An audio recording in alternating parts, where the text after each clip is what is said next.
Welcome to episode 2 of Deal or No Deal. Today, we have 5 estimates lined up. Our first estimate was a huge mulch, trim, removal, and spring cleanup of all the beds, as well as this little pond. I quoted this job for $10.90 and later in the day sold the job. At our second estimate was again a huge mulch job, followed with a big spring cleanup in all the beds. I quoted this job at $12.90 and sold it. On the way to our third estimate, I cold called an old client that hadn't decided yet and sold her after negotiating for $300. At our third estimate was a huge spring cleanup of all the beds. The client wasn't home unfortunately, which made it very hard to sell this job since I couldn't sell myself and overall build any rapport. With that said, we quoted this job for $745 and are still waiting on a decision.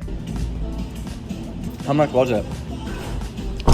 For our fourth estimate was this small spring cleanup job, and the great thing about it is that the client doesn't care if we blow all the leaves into the back of his marsh. We sold this job for $290. For our last estimate was this huge mulch, spring cleanup, and overall just general landscape maintenance of this entire property from a guy who recently moved in. I quoted this job for $1790, negotiated with the client, and later sold the job for $1,500. Total revenue booked today was $4,470. Follow to watch us produce these jobs in May.